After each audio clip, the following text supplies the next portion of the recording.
What's going on, guys?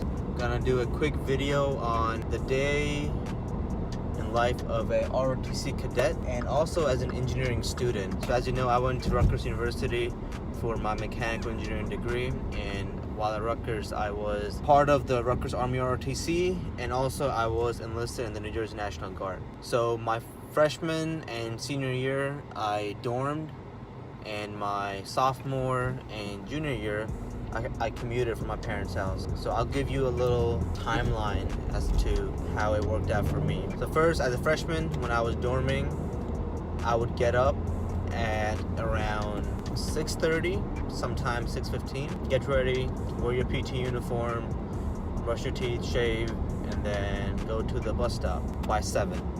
And then be at the ROTC battalion in formation by 7:30. Usually most ROTC battalions, they have their first formation actually at 5:30 or 6, but in my school we did it at 7:30 because I went to a big school with 5 different campuses. Buses don't run until 7. We didn't have PT until 7:30 because they figured, okay, the bus takes about 30 minutes to get to College Ave. College Ave is the main campus at Rutgers. That's where the ROTC battalion is situated, and that's where we formed up to conduct PT. We're there by 7:30, form up. We kind of break up into different groups, maybe by different classes or maybe by different ability groups, because everybody is in different ability groups. So Alpha is the highest one, and I think we went down to Delta. So we do PT from 7:30 to 8:30, 8:45-ish. We usually have some sort of op order or some sort of coordinating instructions for what's to come about for that day or the week following, or T+2, T+6. Done with that, then we hit breakfast. So we would go back to my campus where I stayed at, where I dormed at my freshman year. It was called Bush Campus. It's a campus for engineering and sciences. We would take the bus back there, go to the dining hall there.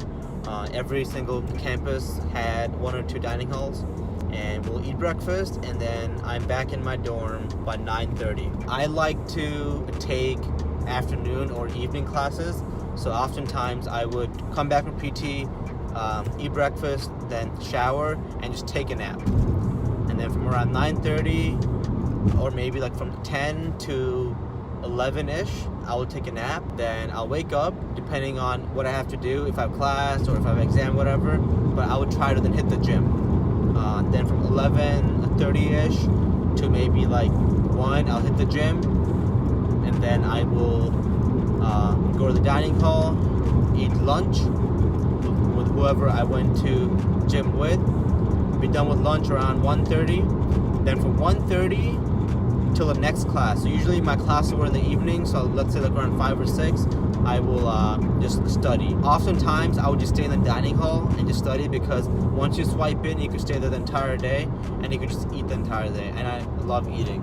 So I'll just stay there, they have Wi-Fi and everything. I'll just stay in the dining hall, study until my class, go to my class around 5 or 6, and then I usually have class until 9:30, 9:40. I will come back to my dorm, maybe talk to some friends, and then definitely be in bed by 11. And then that's just on repeat. So Monday through Thursday, it's pretty much the same exact schedule.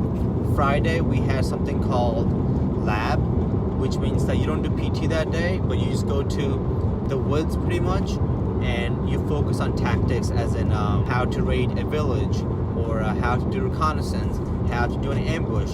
So that's called patrolling. Before patrolling, it is called sticks, situational training exercise, which is more so based on squad level tactics, and then eventually you move on to patrolling, which is platoon level tactics. For lab, I would get up around 5-ish. We would have to meet up in another campus, which is not College Ave. It was called Livingston, because we have this huge nature reservation wooded area there, which used to be a military post back in the days, and we would form up there at 7. So on Fridays, people that had cars, they would help each other out, and I would get picked up around 6:30 or so. But for lab, you have to have your rucksack ready, you have to be in your uniform like what I'm wearing right now, you have to have your FLIC, which is your fighting load carrier, your ACH, your advanced combat helmet, and so on. So you form up around 7 with all of that on, then you start doing your lanes or your tactics by 7:30, and the lab goes from 7:30 to around 2 to 4, depends on like at what stage you are within the semester, because as you progress in the semester, the labs get more complicated and it gets harder, it becomes longer, and then you end around 4, let's say, or 3, then you come back to the ROTC battalion in College Ave. You do some last minute PCCs, PCIs, which is your pre-combat checks, pre-combat inspections, to make sure that you did not lose any sensitive items while you were in the field. Upon that, we clean the entire ROTC battalion building, and then we are dismissed. As you already know, I did engineering. Some of the engineering classes happens on Friday. So, for example, one of my classes on Friday was at noon, from noon to 1:20, and it was a mandatory class. ROTC encourages that academia is a priority, so I will leave lab around 11:30 and go to my class from 12 to 1:20 in my uniform, all wet, sweaty, muddy, and whatnot, with my camouflage on. And then once I'm done with my class, then I'll go back to the woods, to the lanes, and finish out. Eventually, later on, some other things happened, some changes happened, and we were allowed to not come back after the class was over, because they didn't want us to go to class in uniform. It was a safety thing, because there were some uprise about military personnel in my campus. Sunday or the weekends, there was usually nothing ROTC related things that I had to attend to, so the weekends were up to me, and I pretty much just did 3 things. I studied a lot, I partied a lot, and I gymmed a lot, and that was pretty much what I did. So that was my life pretty much when I was dorming, my freshman and my senior year. For my sophomore and junior year, the only difference is that I would wake up 30 minutes prior, because I had a commute. I had to drive from my mom's house to College Ave to formation. Very quickly, I will go over what happens each year as a ROTC cadet. Each year is called military science with a number after that. So your freshman year, you're MS1, so that's military science 1. Then your sophomore year, you're MS2, military science 2.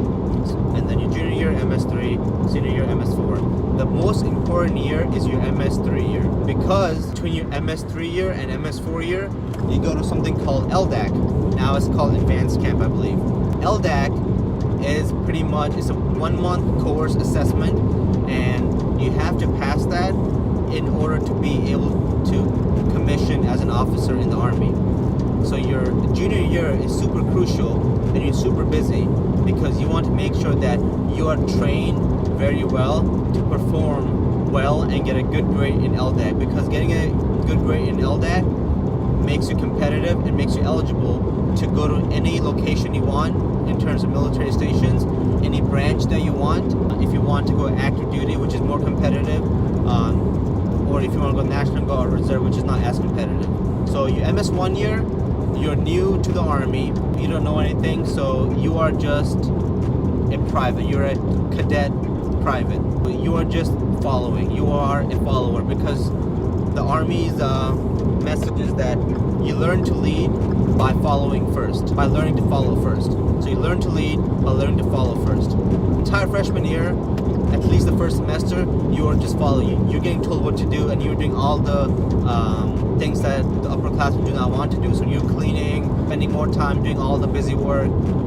And it's important though, because you're learning all the foundation, you're learning all the basics. Second semester, freshman year, MS1 year, if you are more high speed, you might get promoted to the rank of team leader. So now you have about 2 to maybe 4 cadets under you, and then you mentor them. Your MS1 year is not super important because it doesn't really go for anything. It's not gonna go on your record. But what it is important for is that it sets your impression for the upperclassmen, who pretty much decide on your grade your MS4 year. So your MS2 year, you become a team leader. That's your job as an MS2 cadet.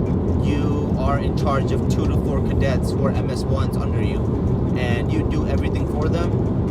You teach them all the basics. You teach them how to march, how to wear their uniform, how to prepare their rucksack.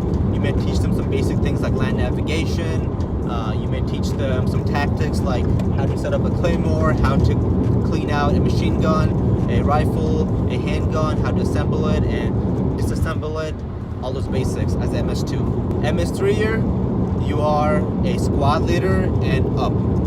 So what I mean by as up is that every couple of weeks, I think for us we did every 3 weeks, you change your leadership position. So you'll be a squad leader, which means you are in charge of 2 teams at the minimum. So that's about 8 people. So you have 2 team leaders under you, and then under those 2 team leaders you have more cadets. So you are a squad leader, and then you might become a platoon leader, which means that you are in charge of 4 squads. You might become a platoon sergeant, which is you are also in charge of a platoon, but you are in the same level, I guess you could say, as a platoon leader, but that is the platoon sergeant is the NCO version of a platoon leader. So you and the platoon leader are working together to run the platoon. You might become an XO for the company, which is the company executive officer. That's a very busy position. When I did my XO time as a company XO, I think I was putting in 80-hour work weeks. You might become the company commander. You might become the battalion commander. MS3 year is very busy because you have a much more responsible role because you have people under you. You're just really busy and you're getting ready for LDAC. I'll make more videos about MS3 year because there's a lot that I could talk about. It's a very busy year, extremely busy year. MS4 year is after you have come back from LDAC, so it's more relaxed. But as an MS4, your job is to train the MS3 in conjunction with the cadre, who are active duty military personnel. So MS4, you pretty much just share what you had learned MS3 year, your mistakes, what went through in LDAC, and make sure that your MS3s are just as trained or better trained than you were. And after that, you get ready for commissioning, you commission, and then you become an officer. So that's the down and dirty ROTC in 15 minutes or so. I'll make more videos. Peace out.